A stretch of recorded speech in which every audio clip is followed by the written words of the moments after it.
Welcome back to Champions, where I am still aghast at what I just witnessed. X10 taking down Vivo and in dominant fashion, 13-6 on Icebox. Okay, I know I did this yesterday. I know we keep doing this. Don't bring it back. I know where you're going. I mean, it was so disgusting eating it yesterday, but then again today, now I have to eat this. And I'm sick of it. If I have to keep doing this on a daily basis, I'm just like, you know what? Production said I can get rid of it. It's a high amount of fiber in your diet, I guess, at that point. There you go. But what I will say is, wow. If you don't say wow after looking at that map and the ability of the lurks, the flanks, the multiplicity of plays that X10 had up their sleeves, then you didn't watch the same game I just watched. I mean, yeah, it was really good stuff all around. Like you were mentioning, a lot of Lears to cover for Sushi Boys. But just in general, this team is nuts mechanically. I've never doubted the mechanics of this team. That has never been an issue for me when I think about how this team is going to perform at a global level. And I just want to say, Tom and Mitch, you can go ahead and pound sand. What is that saying? I come from the other side of the world. Think about how pointless it is to pound sand, right? Yeah. It's completely worthless. No. Look. First of all, they're kicking a man while he's down, okay? The APAC region hasn't been doing so well during this tournament. And I am very sad. I don't want to talk about how things were going for me in my hotel room when I was watching the Vision Strikers match. But also, their region already is 4-0 going into the playoffs, so they're just kicking a man while he's down. What does that say about them? Yeah, Heat may have been putting up a pretty standard performance for him, highest ACS in the game, but both Patty and Sushi Boys at 300 or more in their ACS. The duo of these two was just nuts. You know what? If it wasn't Patty on the other side of the map, and I think it was either Mitch, it doesn't matter who it was in the cast. We don't care about those casters, do we, anymore after what they've done to you, Paper Thin? But what I will say is that whether or not he was quote-unquote lurking, which I don't think is the right word, but we're gonna flow with it here and get these little kills here and there. The duo of those players, wow, it's incredible. And it's not just that they can, crossfire together, it's that they use the utility in unison of each other, and they play off of each other so well. But I mean, we've got to point out Heat. If we don't point out Heat and the fact that it's Heat and Co. in map number 1, because it really absolutely is, and I'm not trying to be mean to the Vivo it felt like a one-man army. It really was, and it was bad statistically to the point of like every other player had like minus at least 5 on their KD, and kills don't mean everything, but in that map they did. It completely changes the conversation around this series as well. In terms of the way that, we had talked about Vivo being the expected victor. That's their map. They drop it. Now we go to Haven. X10 is feeling themselves. Man, the celebrations after that, that is the personality that we want to see. And now it's not just Patty Pan who's out there showing us that personality. Yeah, Patty's actually pretty reserved. I actually wrote this down in my notes that right now he seems calm, cool, and collected. I mean, he looks like he's focused. He wants to win this match. He wants to go, he doesn't want to go down without a huge fight, and they're putting it up. And it was pretty funny when they knifed that turret. When Sushi Boys knifed the turret, they were actually all just laughing. Like, none of them, are rattled by anything that goes wrong. Every round that they had a bad one or two, they bounced right back. Everything seems to be flowing in their favor. This was that featured matchup that we threw out to everybody at home. And again, wow, Heat was performing. Patty was as well. Still insane headshot percentage I'm over glad there. you pointed that out. 40.8 is just nuts. The man is great with it, but unfortunately, when you are the one that is dragging like a pack mule all the rest of your team up the mountain, at some point you're going to get tired. And at what point does he turn around and say, well, we've got to change things up? And that may very well come from the leader himself in Heat. He's going to have to turn around and say, I'm leading it from the front, but I turn around and it's just me there all of a sudden. Does he back it on up? Does he play a little bit more passive to be there in the mid to late round for his team? I don't know what the answer is, but whatever the answer is, they've got to come up with it very, very quickly. Very quickly indeed, as we take a look at the Aim Lab pre-match shoot-around. Patty Pan in the firing range, got those knives out, which I find a little interesting. That might say something. Yeah, well, I mean, that's more what you would expect from X10, right? But Sushi Boys, wow. Wow, just wow on the jet. I don't know if you want to pull him off. I mean, it is Haven. It's a totally different map, and so we do have to consider, how that might change their approach compositionally. But it's intriguing to me that he's out there practicing with the knives right now. I mean, the only mistake I saw from him was getting way too far forward with the op very early on. He got punished for it because he put himself in, like Jess was saying, in like 3 different angles. Round 8 was, and that was round 8, mind you, and by that point they had a pretty good lead, so I'll give it to him that if he makes that kind of deep, aggro kind of ego peak, He only made it once, so that's all right. Throwing up the peace sign. Gotta love it, gotta love it. Let's talk about the answer for Vivo Key. We've already mentioned you just need to have more people stepping up around Heat. But compositionally as well, how do you enable the rest of the squad a little bit more to capitalize on those kills that he's finding? Because, again, he's still matched Patty Pan kill for kill. I mean, you got to make sure you have people like Maurice and MW0 right there with Heat, right behind him or right in front of him to enable him, because that was a big part of what I was seeing with their success with Ascend, right? It wasn't just him. It was one of those two other guys that were always there to help enable him to be successful. Yeah, and I mean, on this map specifically that we're going into of Haven, a lot of that stems on the back of Muritz. And I know we've spoken about him in previous series, and maybe not on Icebox, that's not the map necessarily you really want to throw on his shoulders, but this map, yes. On Haven, I need to see him step up. He's been the one defensively that has been the cornerstone for their team. And whilst, okay, maybe you had a bad first map, where does the mentality sit now for Vivo Key for a series that you and I sat here confidently saying should be a 2-0 for them? So, I mean, they themselves would have known that. They would have known that they are the clear favorites. And now, well, I'm just saying the bookies are changing the numbers. I mean, it's a completely different book at this point. Yeah. We threw out the old one. We've got the new one on order. Hopefully it arrives soon. I tell you this much, I do like the cheers and the chants that I've heard on the stage behind us, though, because I do think that's important for the Brazilian squad to kind of shake off that loss. It is uncharacteristic, and it definitely wasn't expected, and I'm sure they're feeling all those same things. So how can they get the full mental reset to come into this map, too, and actually start out on the right foot? It just takes good leadership. I mean, that's really what good mental resets come down to, is whoever your leader is, they know the right things to say at the right time, to know when to reel you in, when to allow you to kind of go off the chain a little bit, those kind of things. So it's going to come down to the leadership here for Vivo. I'm looking at Joe then, right? Yeah. Do you remember him on Breeze? And I just sat here talking his name up after the decision-making skills of Joe on Breeze specifically. I know full well that, okay, should we get to that third map, he's going to be able to make those decisions. But the rotate calls from Joe, the ability for him to lurk through mid. I know this is a different map, but this is a map where he himself can step up and go, the decisions we've made thus far against X10 have not been good. I'm the leader. I've got to step up and essentially try and lead from the front. And I'm not talking kill department here. I'm talking get loud, get rowdy. I should be able to hear you from the desk, and I should know exactly what the game plan is, even if I don't even speak Portuguese. A very different map, and I do not speak Portuguese, so I won't know what they're saying, but we can get it from the intonation. We're going to Haven for map number 2. This was X10's pick. It's a very different map because it is so much bigger, but also in some senses lacks, aside from obviously C long, some of those deep shots that you might look for that you could find on Icebox. So with 3 sites to attack, 3 sites to defend, I think that's where you definitely look for more strategy and team play.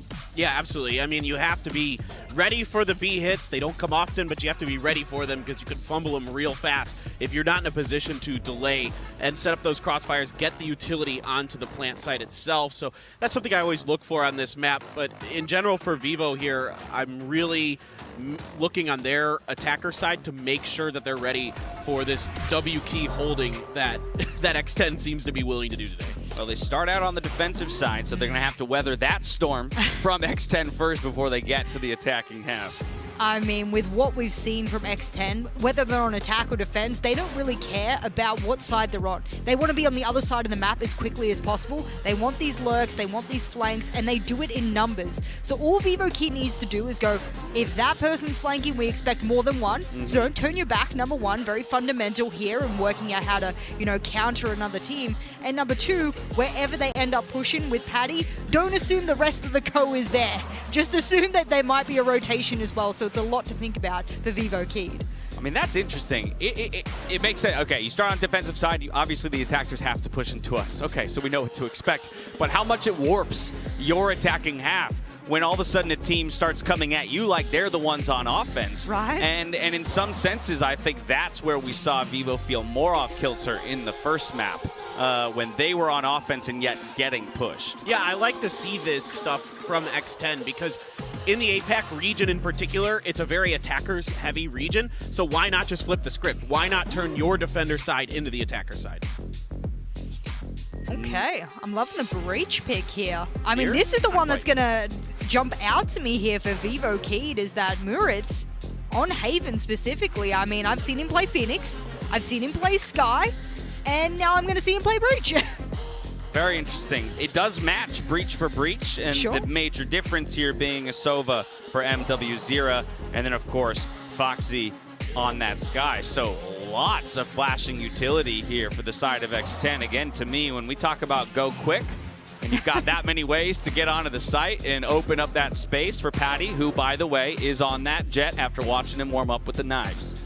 Yeah, for me, Foxy is going to be a real big key to this. Switching off of the Sova, which he had a very good icebox with, over to this. The flashes become oh so important on both sides of the coin, and also getting the information with those Trailblazers. I mean, Sushi Boy's right, then jumping over to the Sentinel in KJ, wondering how he'll approach this map, because the aggression and the shots that he was finding, of course, on the jet in that last map, can he get the same kind of work done? Does he even need to get the same kind of work done here on Haven with a Killjoy?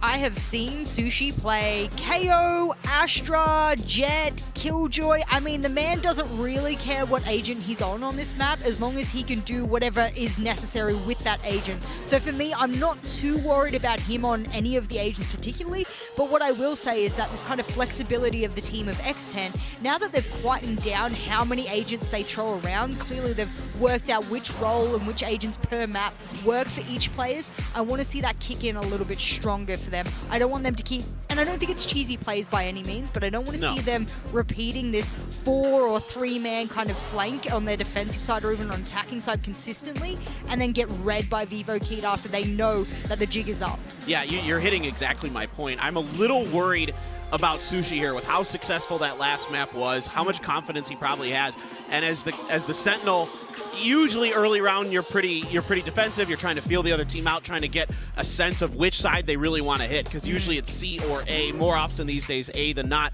But eventually, because the Killjoy, you're usually on C, you want to start lurking. You want to start getting deep into that enemy territory if you're allowed to do it. And I'm a little worried that he, like what Jess is saying here, that he might start too soon and it might get read by Vivo Key.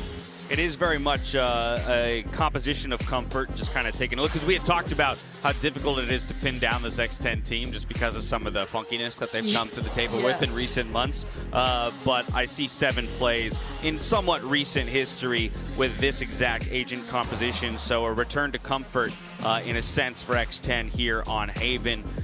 They're in the driver's seat, and that alone is something that I just did not expect to be uttering at any point during this matchup, and it makes me wonder how Vivo is going to deal with that pressure, the pressure of there's one map, and if you drop it right here, you're done. You go home. We have no recent history where we've seen X10 in the driver's seat. We don't know what that looks like. Do they like to just fly down the highway at a 300 kilometers per hour? We don't know if that's their forte. Are they swerving around? How does this look for them when they've got momentum behind them? What I will say is that momentum is a scary, scary thing to have behind you. It will lift you very, very quickly. And for Vivo Keed, the mentality is the thing I'm worried about here. That will actually stunt their mentality and their momentum going forward. So on opposite ends of the spectrum, we have danger zones here, and most of it is mental.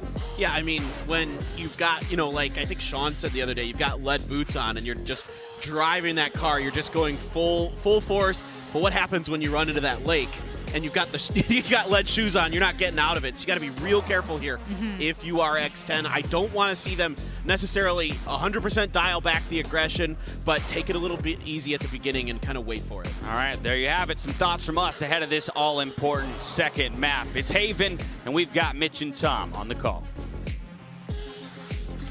Thank you very much to the desk. Now, I'm going to introduce you, throw it off to you straight away, but I've got a stat for you that I think a lot of Brazilian fans are not going to like. Oh, no. Last time Vivo Key played this map, they got eliminated at Masters. Yeah, that's not a great home ground to return to, is it? Especially because it's not their home ground. They've already lost their map pick in convincing fashion. Now they come on to X10's pick, somewhere that X10 want to play, and somewhere I don't think Vivo do. Yeah, that's the worry. Like, obviously, we haven't seen them in such a long time. We've now got Muriz switching up to another agent. He's looking like a jack of all trades. And while they were talking about aggression, it's actually come out from the side of Vivo Keed straight into the pistol round, just pushing their way through Garage. They got off to a great start, but Foxy's come back back with 2. That was a shot through the door as well with the Ghost. Yeah, you could not predict him to be the one walking away with those kills, especially when you had that skirmish from Sushi. You're chasing down a player on long, catching him off, have a suspicion that the rotates have come through. But that looks like they're going to go for the B side instead. I thought this was going to be a wraparound through the spawn to A. In fact, it is not at all. They're just looking to duel on this one. Vixen left on 40 HP by the time that X10 run to the other site. And, well, he is going to have a lot of angles to cover when he comes back to retake. Spike planted. Yeah, he's so low on HP, and this crossfire in towards the spawn is actually gross. Like, they already...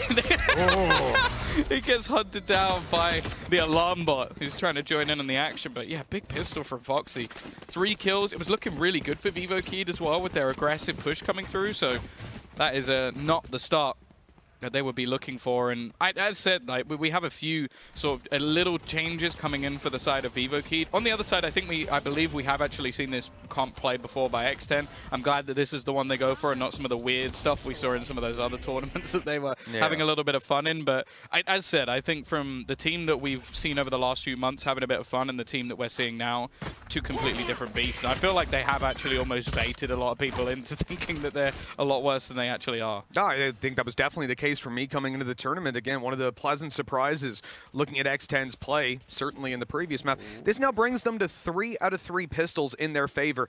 Can they manage to connect the second? You would imagine, because they're only up against some pistols. They came back. They have checked it, haven't they? I like that little fault line going down, a shock dart. They're really trying to deter that push, and they might have done too good of a job, because as they rotate into the A site, X10 are just going to take it to C.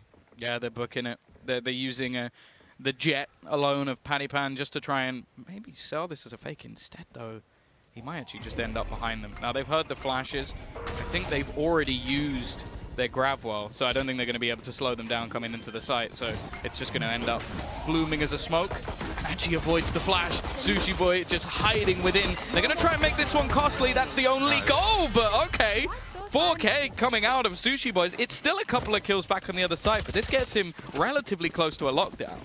Yeah, he's just 2 away at this point and not likely to see it in this round, even if it did come online. But moving into the next, the buy round, that's when things can look spectacular. Now, in case I confused you with that, X10 on this obviously not going to be buying. They'll take themselves what they have here, what they've saved over, and look to do the damage with that. Well, we're going to see Vivo Keyed pulling out their buy, pulling out their rifles, all their utility as well. I think this is a round that, considering how the game has gone so far on the previous map, they need to win over on the side of Vivo Keyed, and Joe's already doing a great job of securing the openings. Oh, Chris, that just to walk back into that angle. It's a bold play. He actually doesn't take any damage for it, so hey, fair enough. A few pieces of utility being broken into mid, but I think that must have been Killjoy utility, so it actually didn't make much of a difference at all, being that Joe has already gone down. I'm going to look to try and make a play towards the A set. Now, there's already 2 players, at least in the general vicinity, Mirrors as well, still having some utility available to delay them, and he has gained so much ground. This kill is as free as it gets. Going to try and spot out the remainder. He might actually get traded here. I don't know if he realizes they're in the window, but just snaps back to take off the head of another. Again, this round for X10 comes down to cost. 2 kills, not bad. Anything more? It's a pretty good round. You see it in the priority of Scary, the fact that he turns for the rifle instead of going over to take that spike, leaving it down in the window. Not in that safe of a position for him to take, especially as we see those players, Murray's and Vixen, pushing all the way down. They're now in the window, seeing the spike, and stuck inside of Astral form. When he comes out, Vixen's going to trade and take that life away. Losing 2 players in a round like this, that's perfectly acceptable up against that bonus. The one thing I will say is I cannot wait for the day where Vivo Keyed have a crowd, because they are already as loud as a crowd on their own. Yeah, they like really I've been lucky enough to do an arena event in Belo Horizonte. I can say safely it's the loudest room I've ever been in. It was, I think it was 10,000 Brazilian fans. It was absolutely absurd. So I think once we get to that stage, hopefully, fingers crossed, everything crossed, I think that's going to be a ludicrous, because these guys are creating a crowd on their own. Absolutely. Get yourself vaccinated. Maybe we can get it done sooner rather than later. Vivo Keyed 1 round on the board. Now they face off against the full buy of X10. This is where they could face a little bit of a problem. Stun to the backside. Vixen not going to be able to do all too much, but he's safe for a moment inside of those cloud bursts. But now they know he's here. He'll swing and take down 1, but his teammates are falling. He needs to do so much, and despite the damage done, it still ends up in a 2v4. That lockdown coming in to buy them the time. We get a nice safe spike plant. I feel bad. I think he did about 240, 250 damage, not including the kill, but it really doesn't matter at this stage. MW0 has to break back and just fall away, try and hold on to this gun for the next round, and hey, X10, they really didn't give them much of a chance in this round whatsoever. In fact, Scary continues to hunt and removes all the weaponry. Break back again from X10 as they'll take a 3-1 lead, and the finances coming in for Vivo Kid, I can only imagine, are going to be poor. Yeah, it's not going to be great. As we said, you know, they lost the 2 players against the bonus, which is fine. You can have a round like that. But it's definitely the lower end of what you want up against those bonuses, especially when you consider that they early peaked into C-Long. It gave them those ranged angles. It's pretty much the best that it gets. Now at 3-1 down, Vivo Kid again going to have to play that eco, as you said, not having a lot of cash. That's going to give 4 over to X10. And already a great start with the foundations built for this attacking side. I'm getting quite worried for the Brazilians at this point. Yeah, I do like the combinations that they've got onto A-Long. Like, that's a couple of times now we've seen a stun combined with a gravity well, and it's actually caught players. The only issue is no one's really capitalizing on it, so it's almost like wasted utility. Like, it's doing its job, but if they're not getting anything from it, it's almost irrelevant. Now, Joe, if he manages to dodge all of those bullets, I'll be probably the most surprised I've ever been. Going to have to fall back, and obviously with the pistol he currently has, it's not going to be ideal to try and take the fights in this spot. He's got his teammates to back him up. I'm kind of worried about Patapan, to be honest. He's gone right the way up against these pistols and given them the opportunity to take him down in a 1-to-1 trade, not even that. With Vivo still having those players alive, now a rifle to back them up. A Blade Storm already activated. We saw it earlier on from Heat. And indeed, that Hunter's Fury for MW0, which as this clock starts to tick down further and further, might actually have some impact in delaying in this round. I was worried for the Brazilians coming into this, but with 30 seconds left on the clock, it's X10 that I'm starting to feel a bit of fear for. They're going to walk into Heat, who has that Blade Storm, and we know he can hit some shots with it. Well, I actually like the spot that you've got from MW0. He's basically just watching that cross to make sure nobody can wrap through from mid, but he also then just has that Hunter's Fury available. Now, they have left it so that Heat's not really going to be able to do much right now, but there comes the Hunter's Fury, just trying to deny it. Doesn't actually manage to catch too much, a kill at least, and okay, I think that was a second tag. Yeah. Putting them in an advantageous position in terms of personnel, but I am looking at that Rolling Thunder and what they currently have. Well, they might not have a chance to use it. Sushi already going to be taking down 1. Fox is getting in there for a double. The Rolling Thunder buys them the time, so trades cannot come through. And this was looking like a very dangerous situation for X10, but they have managed to get a grip on this so damn quickly. No surprise they're committing to it and trying to deal all the damage they can, but MW0 will eventually go down after his 3rd kill. I think Joe's just going to dive into that spike. Yeah, there was weaponry to be stolen, but at this point, not going to be able to get away with any of it. And X10 recover. I think that's the story of the round. Like, that was a 3v4, 3v5 scenario for them, and they managed to come out relatively clean. Now they have to commit an ultimate, and they still lose 3 players. So again, in isolation, it's not a bad round, but you have to look at the fact that also a Blade Storm and a Hunter's Fury were committed by the defense. So I feel like they both came out of that kind of even, and I'm now looking again at Vivo Keen saying, now you need a response.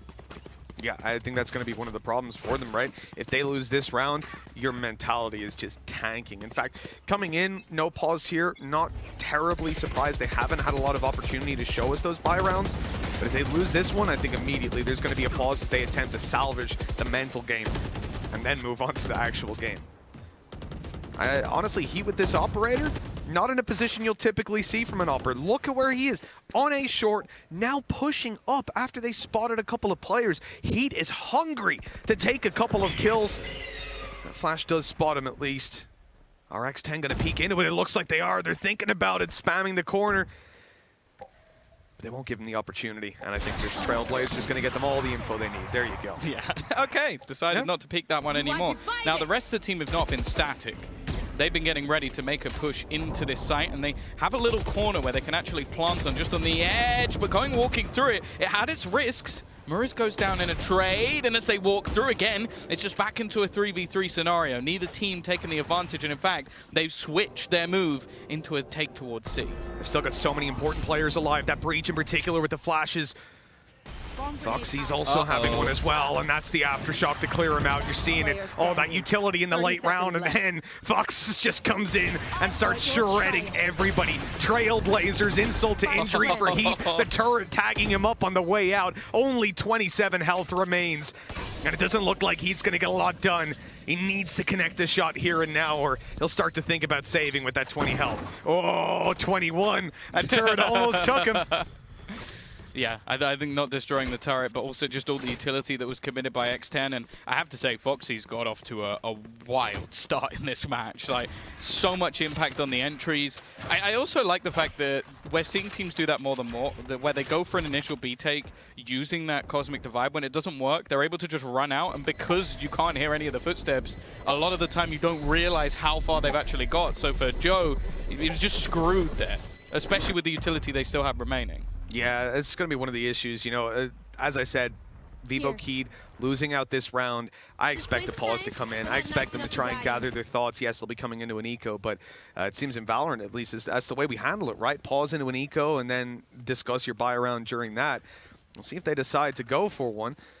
Either way, whether it's a pause or not, they need to show up here and now. I'm taking a look at Heat, obviously carrying forward that operator. And I'm wondering where are they going to take it? Because right now he stood up on top of B, hoping for a peek out of X10. X10's early game is just going to be about finding where that op is and avoiding it. Well, I think that might give them at least a decent idea. I think the turret's been helping them quite a bit. Now, Paddy has actually bought an operator himself to stun into the aftershock. It's going to be MW0 just having to try and fall back. They are actually rotating very quickly, though. Already 3 players ready and waiting.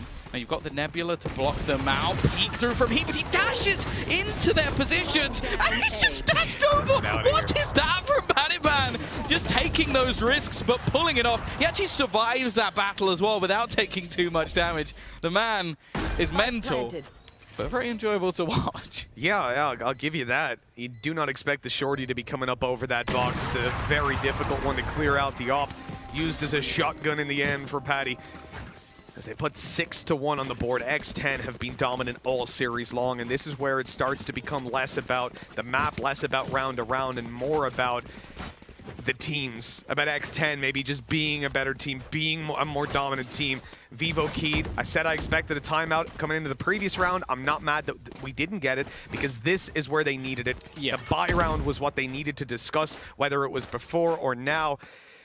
But it has to be now. There is no more room for error really at this point. X10 will just run away with the series if they cannot figure out a solution to this defensive side. Yeah, this day has been very interesting already, it has to be said. Like, we were going into this one almost thinking like, you know what?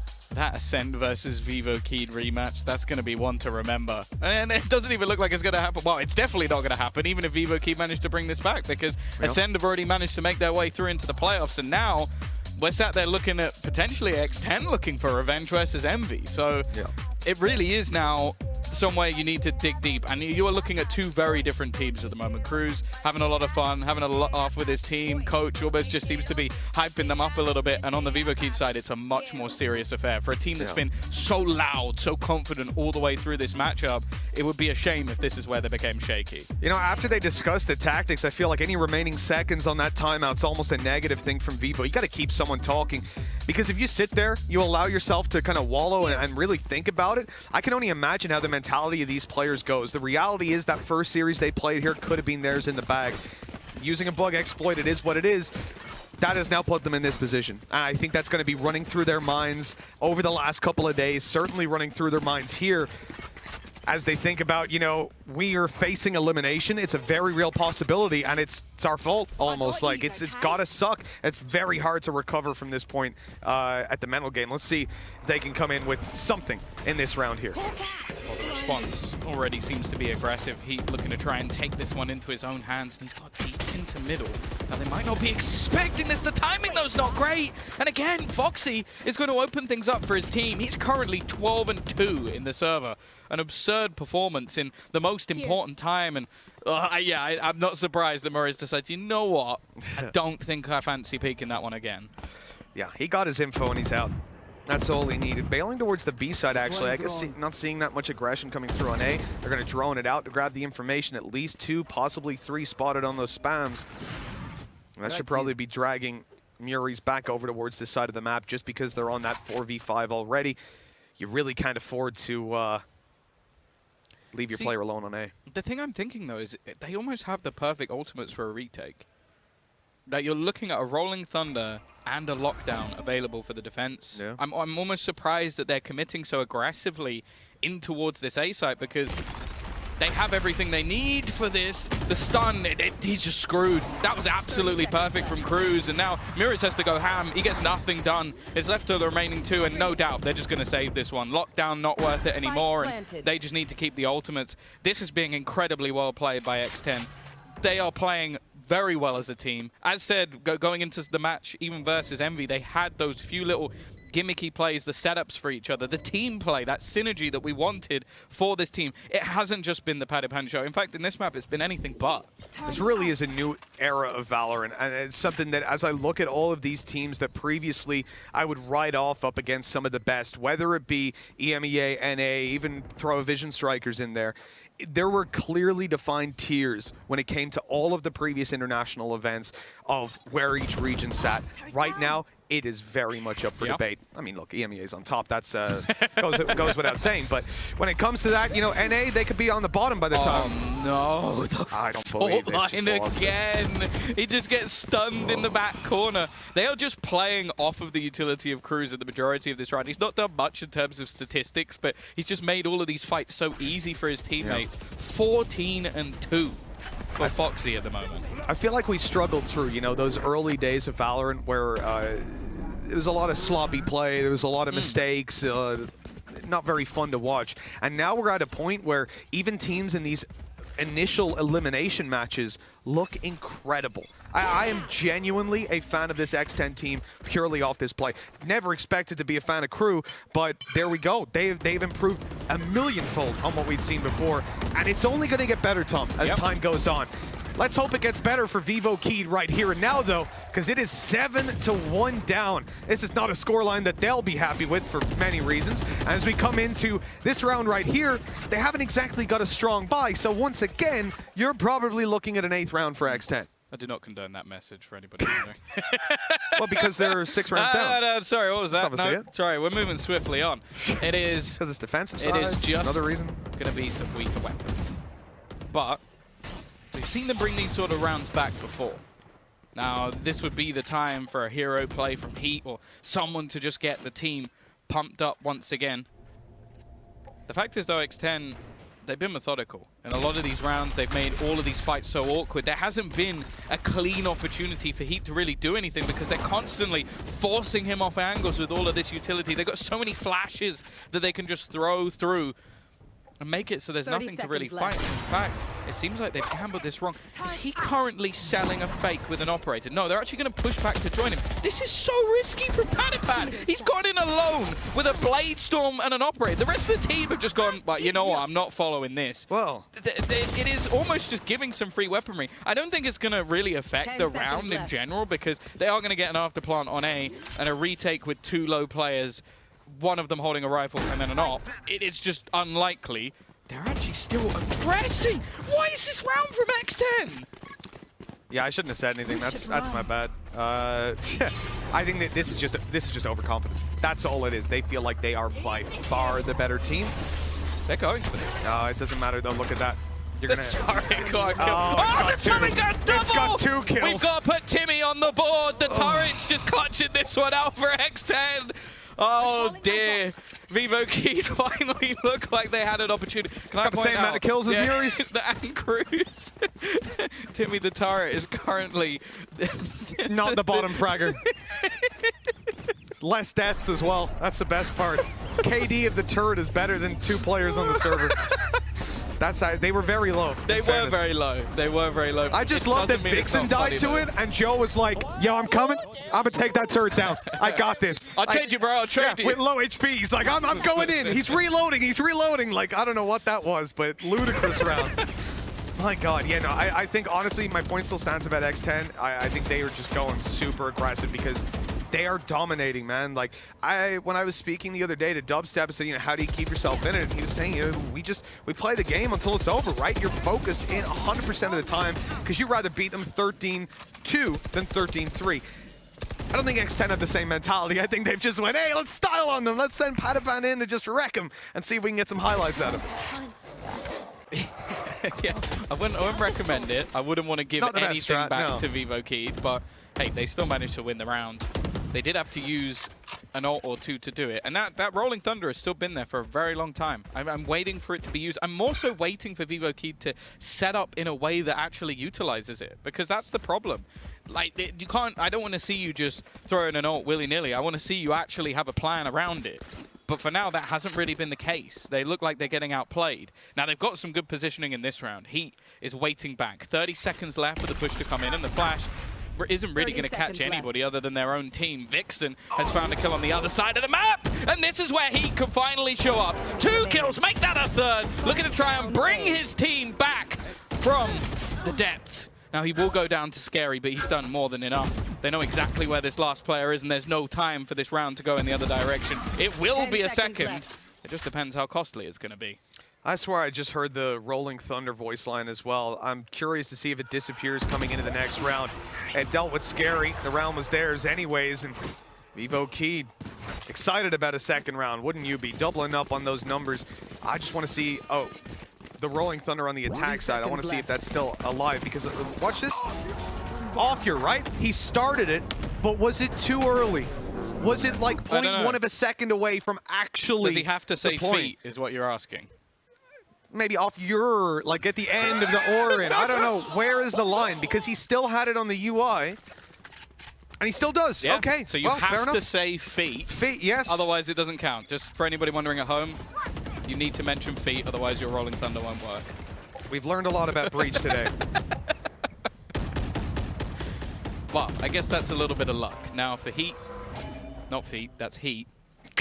He's going to be investing into the Blade Storm. He does currently have a weapon available to him, and now we want to see if they can get these last couple. Nice spam coming through. Padipan is gone. Vixen actually goes back for more, and he will double up and drop the spike. You question about that Rolling Thunder, well, we're not going to see it in this round at all, and it seems like Vivo Keed might have found a little bit of life. Well, Scary. He's able to grab Heat on the updraft. 2v4, it's still winnable. But it's not going to be one. Vivo Keed walking away with a 3rd. Altogether, solid performance from them in these last couple of rounds. They can get up to 4 and win the pistol. They're kind of right back into it. Still, though, I wouldn't hold out a lot of hope. Again, what you were saying earlier, Tom, that's a really good point. The fact that when Vivo Keed last played here on this map, they got eliminated from Masters. Now they might play on it and get eliminated from Champions. Again, it all comes down to that pseudoscience, the back of your head, right? Does it affect them? I have no idea. It really is player dependent. We have some players that do incredibly well under pressure and some that crumble. We'll see which one Vivo is. Yeah, I think Heat is definitely the guy that works under pressure, because he's had a round now. And then in the last map as well, I think he's still the highest rated player even with the loss. Already, we're going to see a very early Hunter Shuri. This is just to try and move him out of the corner, and he knows that there's an operator there, so he doesn't jump down. Clever stuff from Cruz. Smart. And as said, we've still got that Rolling Thunder with both sides. Mura's this is the last round for him to use it. I think he's had it for a very, very long time. Cosmic Divide's going to come in towards the C site. And Fox, I actually like that. He goes up and clears out the utility. It's going to keep them paranoid, and they're actually playing behind the wall as well. Even burning up their own one, but eventually Spike down A. They will be losing a player. He sat in the corner the entire time. McCrew will be taken down, and Vivo, content with their opening duel, will back off into a much more passive stance. Oh, Paddy gets caught. It is going to be a quick trade back. Foxy has caught one, looking to try and push into C. Joe's got to be careful here. He might get caught. And in fact, the jump down doesn't really seem worth it. It's going to trade out into a 3v3 scenario. Now they do I'm going to say it again. Still have a rolling thunder. So do X10, just their breach is dead. That's the downside of that. Look at this, playing off site from X10, smart play. They're gonna just go all the way down, use their nano swarms, use their grab well. This is like hard post-plant play, so difficult to deal with. Still a nano swarm on it. And there's the tap, grab well to start with.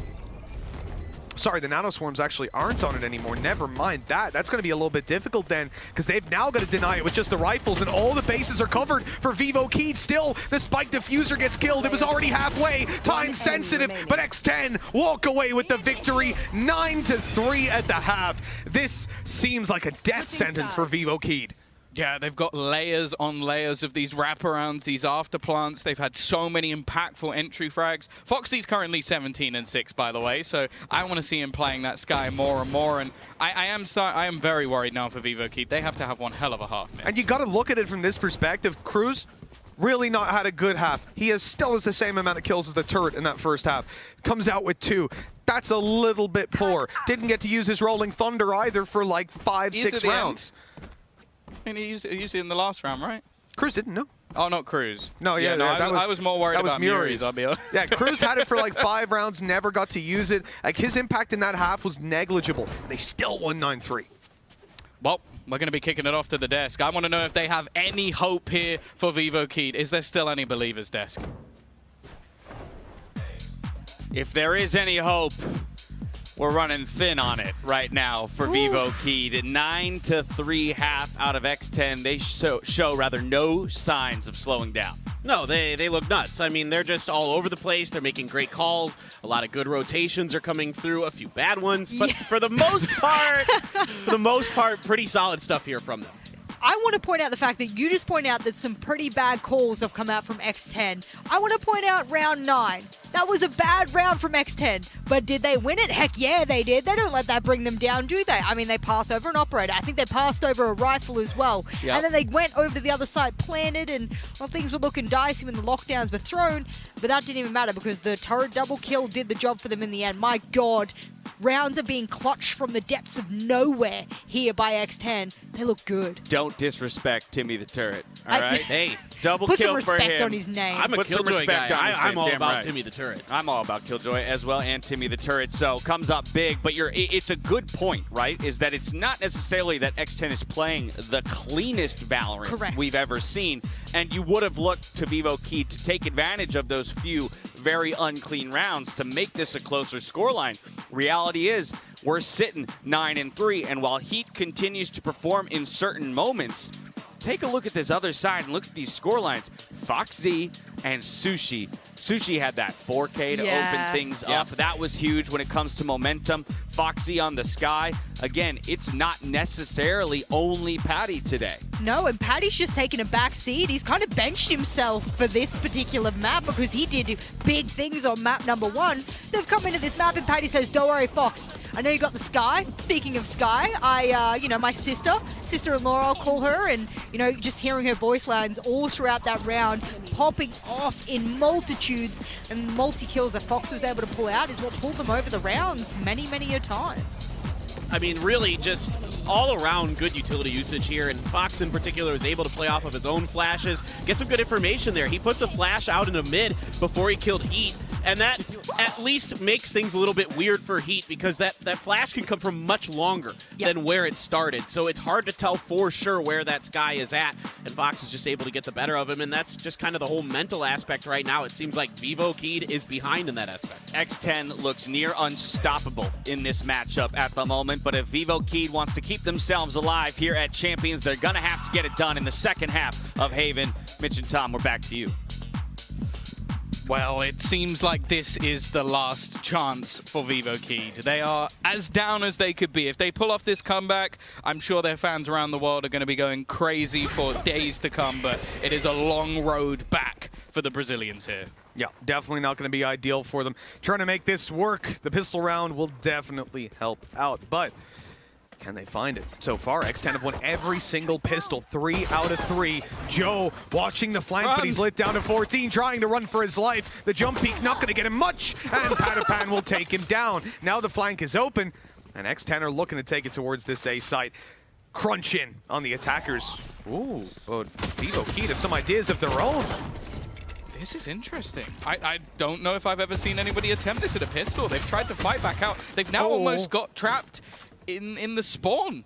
I don't know where they go from here. That's the problem. I think they're just hoping that their opponents almost fight back into them, but they've got trapped, and they need to kill off Cruz just to get back into the A site that they already claimed. As we said, Cruz having a pretty tough game so far, but he's tucked in the corner on this pistol, ready for them to peek on in. I don't mind what Vivo are doing right now, hoping that X10 make a mistake, but the problem is, clock is against you, and eventually you got to make a move. Crew able to take the first. There's a second shot as well. Doubling up here in the opening round and leaving Murray's with 30 HP in a dream. That dream looks very unlikely to come true with 20 seconds.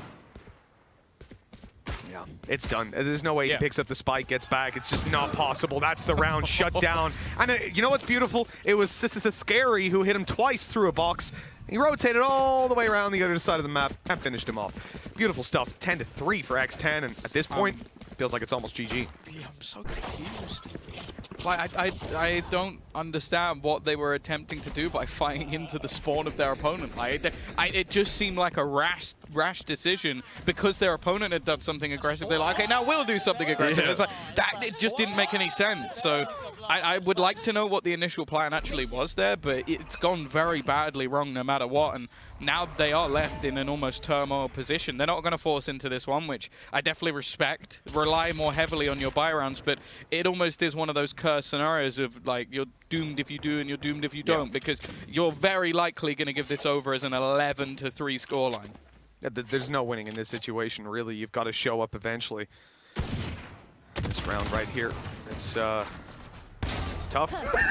They're just getting aggressive, man. X10 taking every single fight that they want, even a dash down mid just to get there quicker, hungry for the kills, for those precious statistics.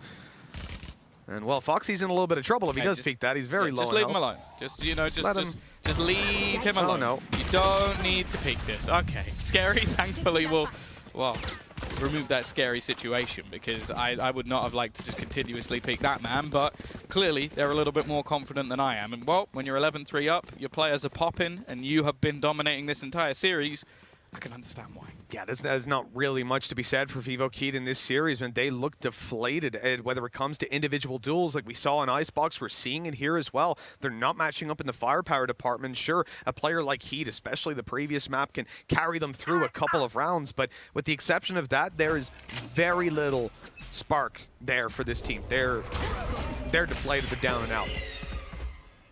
Well, they've at least got themselves a bye here. It's the bonus round. How does Cruz win that battle? Sure, he has the tag team alongside Padipan, but damn, that is a big head to take early on. That is Heat out of the round. No chance to actually bring him back, of course, and they have to try and find a response very quickly. And you can see that Padipan is not shying off this angle. He wants to double it up. Can you blame him? Without things have been going so far, he got robbed. Did that kill with the Bulldog? Did all the damage, and Cruz came in and one bullet at him. He wants to stay around there, show that A short is his. That turret didn't spot him. Sorry, not turret, the drone. Excuse me. He was going down through A short, hasn't seen him. And so he's just going to be tucked in, waiting for them to make a move. Oh my, Scary is down. A quick wall bang in through Garage, and Sushi Boys almost went down to the same thing. Yeah, I'm just looking at all the utility they currently have available on B. Like, it would probably be the worst place they could go. And not if he dies. Sushi Boy is going to live to tell the tale. It looks like they're almost looking to try and play a retake on this C site.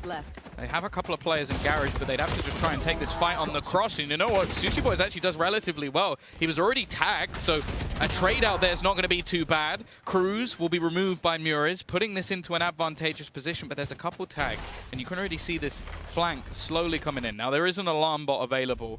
10 seconds left. And I think you can see Joe's just making sure he's just about close enough so that it should still be activated, so they will know that he's here. Yeah, they've now spotted Padipan. They're going to go and try and deal with him. It's Joe on the corner, waiting for that peek to come through. Padipan not able to win it out despite a lot of damage done. Look how low these players are. With a Spectre, Foxy can still win this. Vivo Key need to be so careful. This would be the game thrown away. But luckily, MW Sarah with 1 health comes out on top. 50 health between 3 players to close that out. that is a lifeline for Vivo Keed. Yeah, and sure, it's definitely some decent damage coming out from X10. Like, again, if you talked about this round in isolation, being close to winning a bonus is still incredibly good for them, but it's way more important for Vivo Keed. Making sure that they're still in the map, they're still going to have a decent buy going into this round, and there is actually a piece or two missing on the other side for X10, so a real chance to actually build up a bit of momentum here. See if they can do that. Rolling Thunder for Muries is going to be the key element in a lot of these rounds. Not too much to deal with it on the other side. I think they're going fast for this. Yeah, I'm a fan of baiting out the utility first, but they're just going to dash straight in, and it's not working out for the opening. Heat's created space, but the Nano Swarm stops anybody else from following up through the smoke. Patapan's taking down Vixen, and things are starting to look very scary. Vivo Keed recovered the spike, but they still need to recover this round. Oh, what is that from Patapan? It's left all onto Joe. 1 versus 3, players still with a pistol, but the spike down on the deck, and actually they're going to go pushing for it. Scary, just trying to command that control, but actually gives his life away.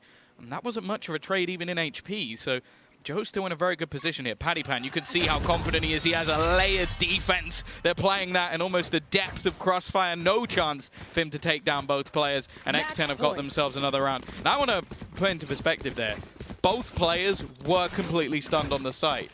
They just missed one of them, and because of that, he was still able to get a spray down, even with how slow he was shooting.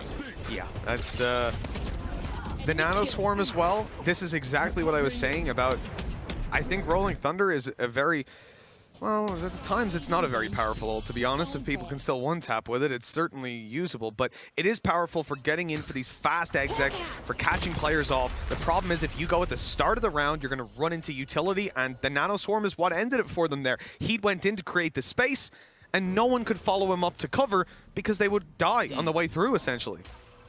They are very unlucky. They are about to run into all of the utility again. Like, straight away. Did they just double swarm and grab well?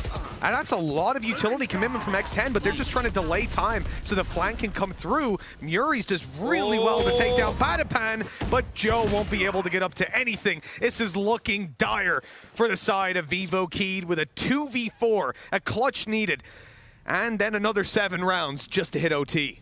Yeah, they are in one of the worst positions I think we've ever seen, and they need someone to step up as a hero just to give them a lifeline in this series. And well, at the moment at least, they're clueless as to where their opposition are. They're currently just watching into the window. Now, this does leave them with a chance to get an afterplant on C, to set themselves up in a better position, and that's exactly what they're going to get.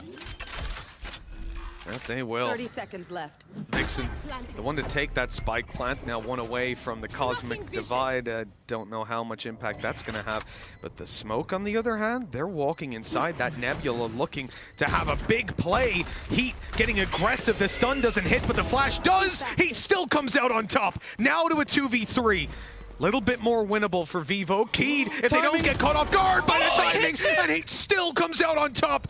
2 versus 2, Blade Storm online, Spike Plant for them. This is looking winnable. Scary's already going to start the defuse, but the Grabwell takes them back. Heat has fallen though. Vixen needs to do it all here and now, just needs to stop the diffuser, and unfortunately, he cannot quite get there. The Spike diffuse on its way. Oh, no! They even started the music! It hasn't been done just yet! 0.5. It was so close to being done. They even baited out the production. But the fact is, Vivo Keed are going to go marching on. Pulled him off for just a second, right? When the peak came through, he stopped the defuse. In that situation, you've got to have 100% faith in your teammate. And 0.5 of a second is what it comes down to. That's the moment right there when Scary came off it, and I think Sushi realized, oh man, you should have trusted me, bro. Oh, I love the idea that that literally baited everybody. A Red Bull clutch, and it was a 2 versus 4. If there was anything there for Vivo Keed, that might just be the moment that changes this. Now, this isn't much of an investment. That's just a straight-up classic battle with a single flash, and that's enough to get them a kill. Now, bear in mind, there are a couple of ultimates here. In fact, there's even a rifle online. That's another classic kill coming through. And Paddy Pan's still there with a Blade Storm, but it's been utilized already. He doesn't have much left, but now he will get the knives back, and it's ended after all. Let's get that music rolling, because X10 have managed to get themselves through to the decider match, and they're going to be getting to play a rematch versus Envy. What an incredible showing from X10 here today. They have really impressed me from start to finish of this series. Sure, there were a couple rounds here and there that were maybe a little more aggro than we would have expected, but by and large, this was just clean. Yeah, they had some unreal performances. As said, we came into this tournament highlighting this team as Paddy Pan and friends. That was how we looked at it. That's what they needed to do beforehand just to win games. I just pointed to you, 22-6 for Sushi Boys in this match. Foxy ends up 22-11.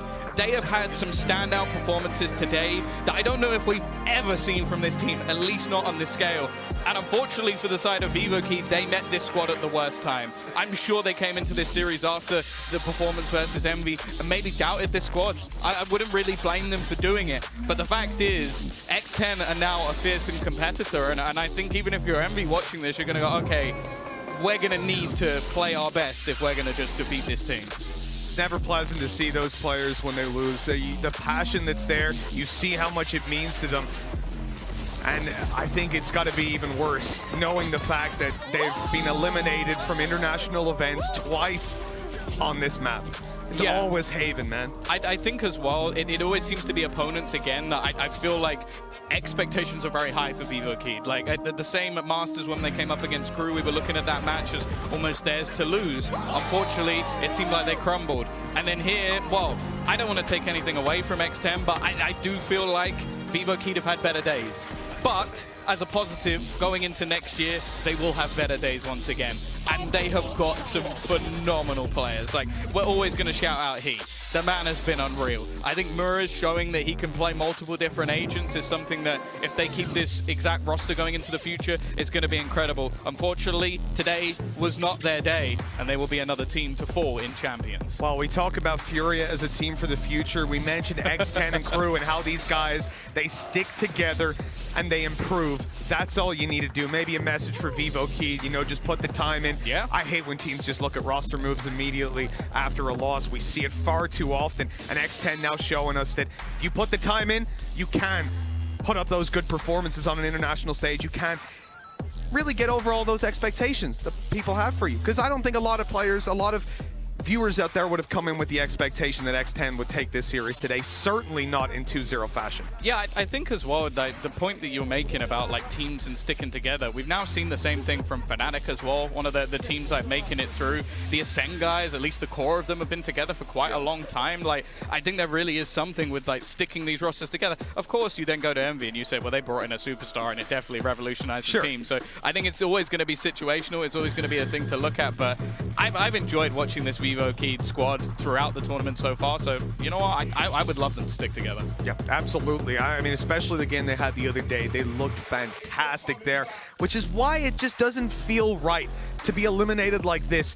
I would not judge them based on the performance that they put up here today, because this did not look like the team that we have been seeing recently and that we got to see earlier on in this tournament. Overall, though, X10, the story that comes out for them is that they're a team you don't want to mess with. Sure. I would not want to be facing these guys in an elimination match, regardless of which team I was. Well, you know what, Mitch? I think it's time that we take a look at this matchup once again. So we have got the Prime Gaming post-match highlights. Take it away. Fighting for the pride of their countries and their regions. VivoKey and X10 take to the stage in this elimination match where it is all on the line. Kill my ally. Get out. Enemy remaining. 10 seconds left.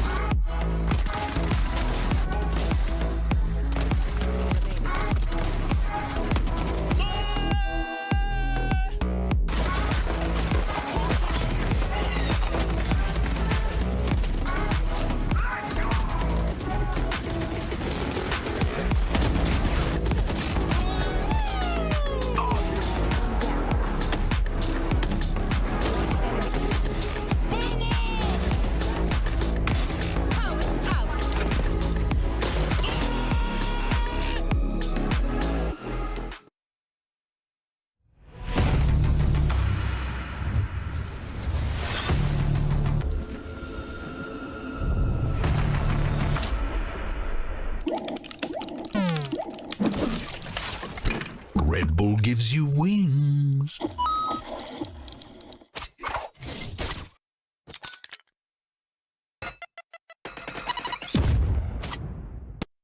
Red Bull gives you wings.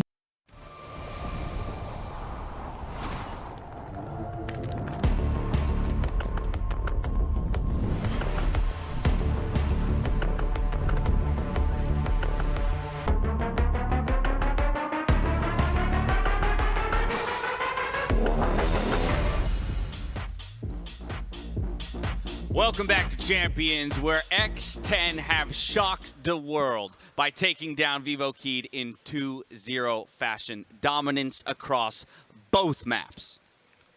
I think we can give a moment of silence here to those who have fallen considerably to an opponent we didn't expect would fall. My God, I was just blown away from their performance. And they have made me an instant fan. Yeah. With that kind of play. Yeah. Yeah. I mean, I've seen these guys be nutty mechanically before, and we said that a few things needed to change, a few strategic decisions, a few protocols. That all changed today. They were a completely different team. They were following up on utility. They were putting utility in the right places at the right time. Such a different X10 than what we saw against Envy the first time. I want to highlight what you said there. They look like a completely different team. Unfortunately, Vivo Keyed also looked like a completely different team. They were not themselves. And I want to highlight what the caster said before we came over to the desk. I would not judge. I know you don't want to. I would not judge Vivo Keyed as a team based off that series alone, because that is not the team we know. That is not the team that Brazil flew here and said this is one of our best teams, because they are certainly a very good team. Yeah, don't judge Vivo Keyed by the way they played today. Judge them by the way that X10 played. Correct. Because that's really what this was, is that this was X10 won not this. Vivo's best day, but it was X10's best day. And these two guys, Foxy and Sushi Boys, 4.0 KDA on Sushi Boys. He was plus 16 on this map alone, plus 11 on Icebox for plus 27 across the series in his kills to death. That might be the best scoreline of the tournament so far. I think it's across two maps. Absolutely has to be. I can't think of anything that's quite like it. I mean, he was looking pretty decent against Envy, but this was on another level. I mean, just look at him popping heads in the right places at the right time, landing great flashes. There's nothing that you could say that he did wrong in this one. Even here, he outduels Heat at the front of the window. What a wonderful performance from Foxy. It's hard to be a player that goes from map 1 being quite reserved on the Sova, playing a little bit more back, having to play off of other players, to going on to map 2 and instantaneously having to be the player that takes multiple opening engagements. I don't think people understand mentally what it's like for a player to have to change roles in that way, shape, or form, and flawless on the entries in doing so. I could not have high-fived a player for being able to be that versatile that quickly more than Foxy. Foxy, I mean, Sushi as well being versatile, right? Duelist in map 1 and then swapping over to the KJ on map 2. Again, for the both of them to step up behind Patty, because that is what we had talked about on day 1 when we got our first look at this team. Tom said it himself as well. So often this team is referred to as Patty and Co. Well, guess what? Co is starting to make you remember their individual names. It's different now. It is completely different. The script is flipped. I mean, especially with Sushi and Foxy. Cruz had a pretty good ascent against Envy, so a lot of the other guys are stepping up behind Patty, and Patty creates space. I mean, you saw there was like an almost fake with Patty Pan where he got deep into CJS. I think this is the one you were talking about earlier. With the arm! With the arm! He shouldn't have been allowed to do that. The rotation was instantaneous from all of Vivo Keyed. They were all just pouncing on top of Patty because it feels like where he goes, the team goes. Oh my God. But that's not true anymore. I mean, it's not true anymore because Sushi Boy lives rent-free in my head. I mean, like, if you need a place to stay, man, right up in here, I got you freebie every month, man. All right, well, I'll ship one of our Verizon high-speed moments over to that rent-free space in your head. It's Sushi Boys on the 4K to open things up on this map. If this didn't set the tone for the rest of Haven, I don't know what would have. Look at him step ahead of that flash. And then he gets another flash. I flicked through Fox there and then just cleans him up. I mean, that's just the danger of running these double flashes. Sometimes you just get, when you're trying to make the retakes, if they're timed right, you get across that front door and you can't see anything, and then it's just a shooting gallery. You know, he was living in that cloud. You want to know why he was in the middle of the cloud? Because he's a god. Don't you forget it. Swapping to the Ghost to close things out there. I mean, I'm not going to get over that plus 27 out of him. No. Also, as we touted top of day, first kills, first deaths, and how much of a monster Heat could be. Sushi in this series, 5 first kills, 1 first death. Unreal. So he was +4 again there. Like literally every statistical category you can point to it and you can say, oh my God, this guy showed up in such a massive way. And I'm sure there's stats that don't show the kind of impact he had. I'm sure there were rounds that pushed him over the line where he got loud with his team. I know Cruz is the one that gets the little moves on. We saw his dance moves before. I love that. They've got the energy. But I mean, I guarantee the morale was high throughout. And even rounds they were losing, they were laughing together. That's huge. I'm sure it was high throughout. I'm sure it's even higher now as they earn themselves that rematch against Envy. We wait on bated breath for that one. But to hear from the victors themselves, here's Patty with Riv in the Verizon post-match interview. Thank you so much, Das. Yes, Patty and I are just kind of dancing it out over here as we wait for the interview, having a good time. He's enjoying himself because of the victory and because we just saw a completely different team. Communication, cooperation. Patty, do you think the few days you've had to watch your group help the team get stronger? Yeah, that's true, because, you know, back when we were playing Envy, we were a bit nervous and we didn't communicate a lot, and it just went crazy. And you know, if we have a bit of teamwork, we could have win. Absolutely. So looking at that Envy match, you're going to have to play him again. What was it specifically that the team said we need to fix this after that match? We need to stop drinking energy drink, because, you know, we were shaking a lot and our hands are like went crazy with it. You know? Yeah. So, I mean, energy drink is good. It's good for me, but not for the other 4. Okay. Yeah. So they just stop drinking energy drink, and we just went with it. We have fun. Who knew that would be the solution? I have to ask, you guys are having so much fun up there. Even the rounds you're losing, you're laughing, you're smiling, and you also all come in here with different color hair. What is this? It's awesome. We didn't plan, like, we just, personally, I don't want to do any moves, any crazy walkout. Oh. I just want to be, you know, special, but not with moves. That's why I do my hair color. I like it. It's like the quiet, powerful. Very awesome. Patty, thank you so much for the interview. Congratulations. Best of luck in your next matchup as you face Envy again in the rematch. Appreciate it. Thank you. All right, everybody. We still have a match to go today. That's the Group B match. And see how excited he is? You should be that excited because it's going to finalize the last one going through in Group B. It's Sentinels versus Crew. Don't go anywhere. Patty's not.